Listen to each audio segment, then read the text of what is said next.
Assalamualaikum warahmatullahi wabarakatuh. Masih dalam kajian tasawuf Syekh Abdul Qadir Jailani. Tema hari ini, jangan mencintai selain Allah. Wahai gulam, tidak benar kehendakmu kepada Al-Haq Azza wa Jalla. Memang engkau tidak menghendakinya. Setiap orang yang mengaku menghendaki Allah, tetapi ia mencari selain dia, maka batallah pengakuannya. Orang-orang yang menghendaki dunia itu banyak, dan orang yang menghendaki akhirat itu sedikit. Orang yang menghendaki Al-Haq Azza wa Jalla lebih sedikit lagi. Mereka amat sedikit di antara yang sedikit. Mereka merupakan orang-orang pilihan di antara orang-orang yang langka. Mereka adalah satu di antara jutaan manusia. Pada hakikatnya mereka adalah raja di muka bumi. Mereka adalah tiang negeri, sebab mereka lah sehingga bala dihindarkan, hujan diturunkan, dan dari bumi ditumbuhkan tanaman. Semula mereka lari dari satu kampung ke kampung lain, dari satu negeri ke negeri yang lain, dari satu reruntuhan ke reruntuhan yang lain. Setiap kali mereka dikenal di suatu tempat, mereka akan berpindah dari tempat itu. Mereka membuang segalanya di belakang mereka. Jadi artinya seorang sufi ini jika dikenal di suatu tempat, maka mereka itu akan berpindah karena dia merasa tidak nyaman ketika dirinya itu diketahui sebagai sufi.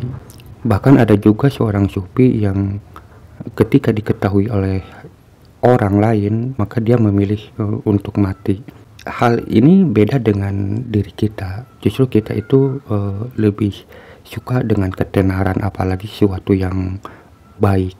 Kadang-kadang kita belajar tasawuf pun ingin menjadi seorang wali, ingin dikenal, atau ingin hebat lah, ingin seperti itu. Sebenarnya seorang sufi yang sejati itu tidak demikian. Mereka tidak mau dikenal dirinya itu sebagai orang sufi atau orang yang dekat dengan Allah, karena hal-hal semacam itu adalah suatu keburukan. Dan katanya mereka senantiasa dalam keadaan seperti itu, sehingga kepada mereka dibangunkan benteng di kiri kanannya, lalu mengalirlah sungai di dalam hatinya, dan mereka dijaga oleh tentara Allah Subhanahu wa Ta'ala.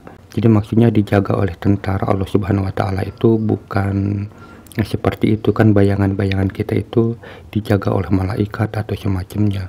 Mungkin ini adalah bahasanya manusia agar kita memahaminya, tetapi pada hakikatnya tidak seperti itu.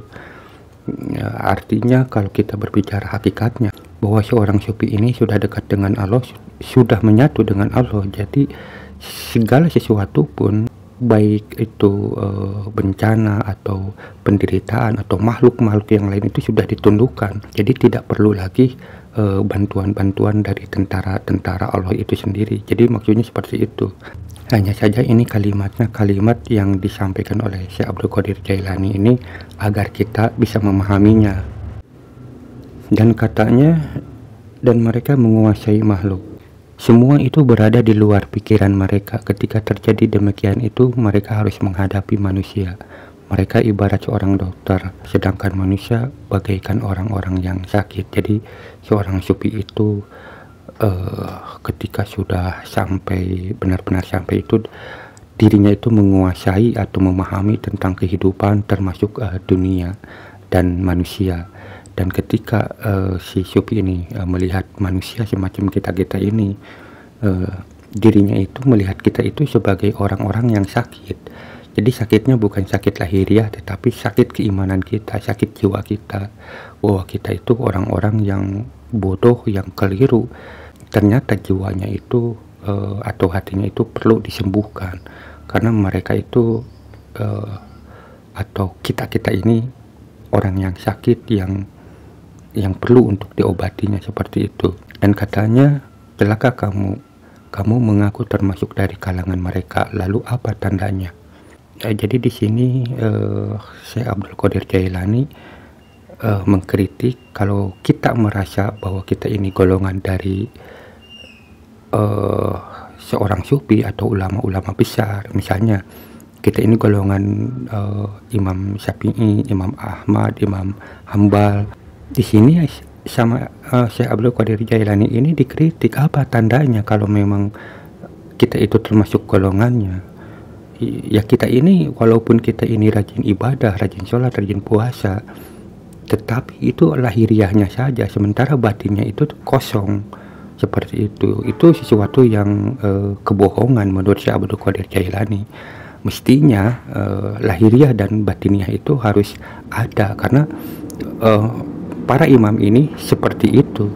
Dan katanya lagi, apa namamu dan julukanmu di kerajaan langit? Dengan apakah pintumu ditutup setiap malam? Makan dan minum subhat atau halal mutlak, kamu berbaring di dunia, akhirat, atau di dekat Hak Azza wa Jalla. Siapakah penghiburmu pada waktu seorang diri? Siapakah temanmu pada waktu sepi? Wahai pendusta, ini kalimat Syekh Abdul Qadir Jailani kepada diri kita, bahwa kita ini termasuk orang yang pendusta, katanya seperti itu. Karena kita ini selalu merasa mencintai Allah, menjadi golongan seorang ulama atau seorang imam, tapi pada kenyataannya kita ini tidak mampu membuktikan kebenarannya. Paling yang ada hanya sebatas lahiriahnya saja.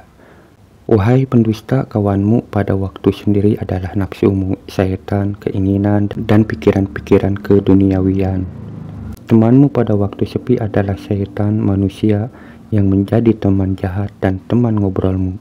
Pendeknya, ini bukan merupakan suatu untuk bermain-main atau sekedar mengaku-ngaku. Ucapanmu dalam hal ini seperti orang gila. Jadi ini jelas ya, terus-terusan disindir kita-kita ini yang kita selalu merasa cinta kepada Allah, tapi pada kenyataannya setiap hari itu kita hanya berteman dengan makhluk ya, semacam manusia, pikiran-pikiran dunia, setan, dan semacamnya. Orang yang sama sekali tidak berguna bagimu, mestinya kamu diam, tidak bergerak di hadapan Al-Haq Azza wa Jalla, serta meninggalkan adab buruk. Jika kamu harus berbicara, berbicaralah untuk sekedar memperoleh peningkatan dan berzikir. Jadi katanya kalau kita merasa diri kita banyak salah, banyak dosa, mestinya kita itu harus diam. Kalaupun kita harus berbicara, ya berbicaralah sesuatu yang bisa meningkatkan keimanan kita atau berzikir. Seperti itu yang dianjurkan oleh Syekh Abdul Qadir Jailani. Makanya seorang sufi kan lebih banyak diam. Kenapa lebih banyak diam? Ya karena dirinya itu menanamkan adab kepada Allah, seperti yang pernah kita bahas. Dan ketika dia harus berbicara itu yang memang ada nilai positifnya untuk meningkatkan keimanan dirinya. Seperti itu, bukan berbicara sesuatu hal yang sia-sia. Sekalipun itu positif, tetapi kalau positif itu hanya sebatas keduniawian, maka itu seorang sufi akan menganggap sesuatu yang salah. Seperti itu. Kamu tidak perlu mengaku-ngaku sedangkan hatimu kosong. Setiap yang lahir yang tidak diiringi dengan yang batin adalah kebohongan. Jadi maksudnya ketika kita melakukan kebaikan-kebaikan secara lahiriah, maka batin pun harus ikut. Itu katanya, kalau tidak disertai dengan batiniah, keikhlasan atau semacam itu, maka itu dianggapnya kebohongan. Seperti yang sudah dijelaskan oleh Nabi Shallallahu Alaihi Wasallam, Nabi telah menjelaskan bahwa puasa itu bukan sekedar meninggalkan makan, minum, dan hal-hal yang membatalkan puasa saja, tetapi juga harus meninggalkan dosa. Takutlah akan ghibah. Ia bisa memakan kebaikan seperti api memakan kayu. Orang yang bahagia tidak pernah membiasakannya. Barang siapa diketahui berghibah, jelaslah bahwa harga dirinya rendah. Jadi ketika kita suka berghibah, kita ini dianggap harga diri kita itu rendah. Dan katanya takutlah memandang dengan syahwat, karena ia menanamkan kemaksiatan di hatimu dan akibatnya tidak terpuji di dunia dan akhirat. Takutlah akan sumpah dusta, karena ia membawa kepada kerusakan, menghilangkan keberkatan harta dan agama.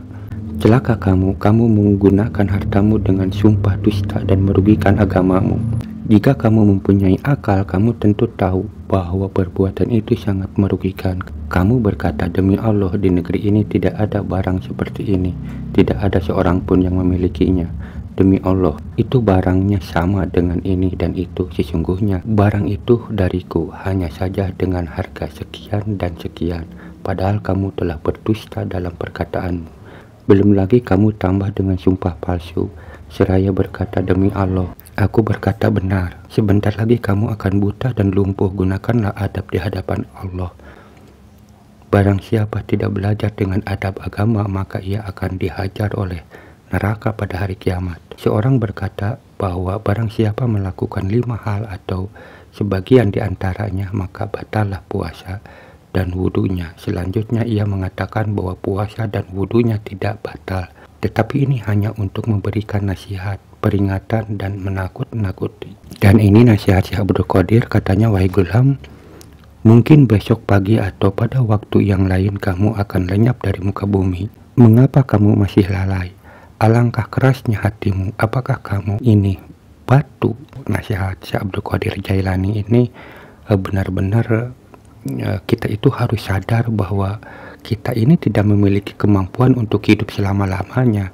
Mestinya kita itu harus sadar bahwa bisa saja kita itu besok atau nanti atau habis kita berbicara ini mungkin mati, dan segala sesuatu itu pasti akan dipertanyakan, akan dipertanggungjawabkan. Apa yang akan kita pertanggungjawabkan? Nah, mungkin maksudnya di situ. Jadi kita itu harus benar-benar hati-hati. Dan katanya, aku telah berkata kepadamu, juga kepada selain kamu, tetapi keadaanmu sama saja. Al-Quran telah dibacakan kepadamu, hadis-hadis Nabi juga telah dibacakan kepadamu. Demikian pula perilaku orang-orang terdahulu, tetapi kamu tidak mau mengambil pelajaran. Lagi-lagi ini sindiran Syekh Abdul Qadir kepada diri kita, bahwa kita memang sudah pernah membaca Al-Quran, bahkan kita artinya juga kita tahu, lalu hadis-hadis kita tahu, sedikitnya kita tahu, contoh-contoh perilaku dari orang-orang soleh tahu, apalagi perilakunya Rasulullah. Tetapi kita ini hanya sekedar tahu dan tidak mau sungguh-sungguh untuk melakukannya. Justru kita ini melakukan perbuatan-perbuatan yang mengarahnya pada kehidupan kemewahan keduniawian, bukan masalah akhirat. Jadi terkesan bahwa cerita-cerita itu atau Al-Quran itu hanya sebuah cerita terdahulu, bukan sesuatu ajaran atau bimbingan kepada diri kita. Walaupun kita mengakui bahwa Al-Quran itu adalah bimbingan, petunjuk, tapi pada kenyataannya kita ini sedikit sekali untuk mengikuti ajaran-ajaran itu. Bahkan lebih parah lagi ketika kita menjalankan ajaran-ajaran agama itu malah ditumpangi demi kepentingan duniawi. Misalnya kita beribadah, sholat, dengan ada satu harapan agar Allah itu memberikan kemakmuran duniawi. Kita berpuasa, sama saja niat-niatnya seperti itu. Ini sesuatu yang menurut Syekh Abdul Qadir Jailani itu keliru dan bodoh dan gila, seperti itu. Dan katanya, wahai Gulam, penghinaanmu terhadap wali-wali Allah menandakan sedikitnya ma'rifat kepada Allah Subhanahu wa Ta'ala. Jadi kadang-kadang kan kita suka menyepelekan orang-orang yang suka menyendiri, yang suka dekat dengan Allah. Orang-orang semacam ini biasanya dari penampilan fisiknya kurus, semacam itu, tidak ada seperti selera keduniawiannya, tidak ada hartanya, tidak ada. Mungkin kita ini ada sedikit menyepelekan atau memandang rendah, itu sama saja dikatakan seperti menghina wali-wali Allah, seperti itu. Dan itu sesuatu yang tercela menurut Syekh Abdul Qadir Jailani. Kita ini menghinakan kekasih-kekasih Allah. Dan katanya, kamu berkata bahwa mereka itu hanya dianggap saja. Mengapa mereka tidak hidup bersama kami dan tidak duduk bersama kami? Sesungguhnya ucapan ini menunjukkan kebodohanmu terhadap dirimu. Jadi benar ya, ketika kita melihat seorang sufi itu kan selalu menyendiri dan sulit bergabung dengan kita. Dan kita menganggap bahwa kenapa orang itu begitu, itu seperti itu. Ini kata Syekh Abdul Qadir Jailani ini, kita ini orang yang bodoh. Dan katanya, jika sedikit ma'rifatmu terhadap dirimu, sedikit pula ma'rifatmu terhadap kemampuan orang. Ma'rifatmu yang sedikit terhadap dunia dan akibatnya, dan ma'rifatmu yang sedikit terhadap akhirat, maka sejauh itu pula lah kejahilanmu terhadap keagungan Al-Haq Azza wa Jalla. Wahai orang-orang yang sibuk dengan dunia, sebentar lagi kamu akan rugi dan menyesal di dunia dan akhirat. Penyesalan itu terlihat pada hari kiamat nanti. Hisablah dirimu sebelum datangnya akhirat. Jadi di sini ingin menegaskan bahwa suatu hari nanti kita itu akan sadar bahwa apa yang kita perbuat itu bisa kelihatan. Dan Syekh Abdul Qadir Jailani juga menyuruh kita itu untuk menghisap diri kita sebelum datangnya akhirat. Jadi kita ini harus sadar, harus lihat apakah diri kita itu salah atau benar apa yang telah kita perbuat selama ini. Nah, kita harus mengoreksi dari sekarang sebelum datangnya akhirat. Itu pesan Syekh Abdul Qadir. Janganlah kamu menipu hukum Allah Subhanahu wa Ta'ala dan kemurahannya kepadamu. Kamu berdiri pada kemaksiatan, kesalahan, dan kejahilan. Orang yang bermaksiat itu ingin kubur sebagaimana orang-orang panas itu ingin mati. Kamu harus bertaubat sebelum mati, sebelum datang malaikat pencabut nyawa. Dan pesannya lagi, wahai anak muda, bertaubatlah. Tidakkah kamu melihat Allah Subhanahu wa Ta'ala mengujimu dengan bala supaya kamu bertaubat, tetapi kamu tidak sadar, bahkan kamu terus mendurhakainya. Jadi maksudnya ketika Allah memberikan bala kepada diri kita atau bencana kepada diri kita, kita itu harus sadar apakah ini ujian atau ini adalah hukuman. Nah, kita harus mengoreksi hal ini. Jika hal ini adalah hukuman, maka kita segeralah bertaubat kepada Allah dan koreksi kesalahan-kesalahan kita dan perbaikilah. Dan ketika di situ ada ujian, maka bersabarlah. Itu mungkin harapan yang ingin disampaikan oleh Syekh Abdul Qadir Jailani kepada diri kita agar kita bisa menilai segala sesuatu, terutama dalam bencana atau bala. Kita harus mampu mengambil pelajaran dari suatu bencana itu. Dan katanya siksa karena dosa tidak menambah derajat dan kemuliaan. Jadi artinya ketika Allah memberikan hukuman kepada diri kita, misalnya hukuman berupa bencana, sekalipun kita sabar dalam menerima hukuman bencana itu tidak akan menambah derajat kita dan kemuliaan kita. Misalnya ketika Allah memberikan hukuman berupa kemiskinan kepada diri kita, lalu kita sabar, maka kesabaran itu walaupun positif tidak akan menambah derajat diri kita, karena itu kemiskinan itu berupa hukuman, kecuali jikalau disertai dengan pertaubatan. Contoh pertaubatan, ketika diberikan kemiskinan, selain kita sabar itu, maka kita harus bertaubat, mengoreksi kesalahan-kesalahan diri. Kenapa hal ini bisa terjadi? Lalu setelah itu kita membenahi diri dan bersabar dalam prosesnya itu, maka itu akan selamat. Dan insya Allah derajat kita akan naik. Dan katanya kaum sufi itu diuji untuk meningkatkan derajat mereka di sisi Tuhannya. Mereka bersabar bersamanya karena mengharapkan ridhonya. Jika telah sempurna yang demikian itu, sempurnalah kerajaan bagi mereka. Namun jika mereka tidak bisa menyempurnakannya, mereka menganggap diri mereka dalam kebinasaan. Jadi ini berbeda terbalik ya dengan kita. Jika kita diuji oleh Allah, ketika kita tidak sanggup, kita akan menganggap bahwa kita mah apa atau kita mah bukan seorang wali. Nah, tetapi seorang wali ketika kita diuji, ketika dirinya diuji oleh Allah, lalu dia tidak sanggup, dia akan sadar dan menyatakan bahwa dirinya itu binasa, tidak mengambing hitamkan Allah. Lain dengan kita selalu mengambing hitamkan Allah, menganggap bahwa kita ini bukan seorang wali atau tidak didesain sebagai seorang wali, padahal agama itu untuk semua manusia dan manusia memiliki potensi dan kemampuan yang sama seperti wali Allah, seperti itu.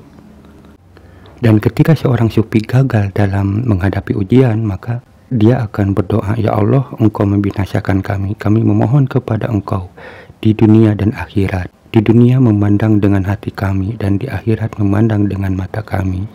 Kendati pun demikian, Syekh Abdul Qadir Jailani menasihati kita, Janganlah kamu berputus asa dari rahmat Allah Subhanahu wa Ta'ala dan pertolongannya. Sesungguhnya yang membuat itu adalah Allah. Jadi artinya ketika kita gagal dalam menghadapi ujian, maka kita memohonlah kepada Allah. Karena segala sesuatu itu dari Allah, kemampuan kita bersumber dari Allah. Mohonlah kepada Allah, maksudnya seperti itu. Dan katanya wilayah marifat adalah ujian atau bala. Jika kamu tidak sabar atas bala, berarti kamu belum memiliki harapan. Jadi kita harus sadar ketika kita ingin meningkatkan kualitas keimanan kita, ingin makrifat kepada Allah, pasti di situ ada batas atau ada ujian-ujiannya. Jika kita sabar dan mampu menghadapi ujian-ujian itu, kita akan sampai. Tetapi kalau kita terhenti atau putus, maka berarti harapan kita kepada Allah itu sia-sia atau belum memiliki harapan baik bersama Allah. Dan katanya orang mukmin tidak pernah takut kepada selain Allah Subhanahu wa Ta'ala, juga tidak berharap kepada selain Dia. Jadi orang mukmin itu tidak pernah takut kepada sesuatu pun, misalnya dengan kematian, dengan petir. Kadang-kadang kan kita suka takut dengan petir. Intinya sesuatu yang kita takuti di dunia ini, misalnya semacam kemiskinan, kematian, kecelakaan, petir, disambar petir, atau hal-hal semacam itu kan biasanya kita takut. Nah, orang mukmin ini tidak pernah takut dengan hal-hal itu. Justru yang mereka takuti itu adalah kesalahan dirinya, melangkah dirinya ke arah yang salah, itu yang dirinya takuti. Dan katanya sungguh orang mukmin itu hati dan nuraninya telah diberi kekuatan. Bagaimana mungkin hati orang mukmin itu tidak memiliki kekuatan bersama Allah, sedangkan kekuatan itu telah memboyong mereka kepadanya. Hati mereka selalu berada di sisinya, hanya jasad mereka saja yang ada di bumi. Jadi itu kajian tasawuf Syekh Abdul Qadir Jailani yang temanya mencintai selain Allah. Penjelasannya memang sangat banyak. Yang jelas di sini ditekankan untuk tidak mencintai dunia seperti itu, karena memang tasawuf itu harus menghindari atau mengendalikan kenikmatan-kenikmatan duniawi. Bukan berarti kita tidak boleh, hanya saja kita itu harus mengukur keinginan duniawi itu. Jangan sampai keinginan duniawi kita ini mengalahkan keinginan kita terhadap Allah Subhanahu wa Ta'ala. Dan juga perlu kita ingatkan bahwa dunia ini adalah bagian dari ujian yang dimana itu akan menutupi diri kita. Dunia ini menipu diri kita seakan-akan hidup kita ini ya hanya di sini, dan hanya dirinya lah yang harus dikejar. Padahal sebenarnya itu hanya tipuan dunia saja. Sebenarnya dunia itu memberikan kelelahan dan kekecewaan kepada diri kita. Mungkin seperti itu. Mudah-mudahan bisa dipahami. Assalamualaikum warahmatullahi wabarakatuh.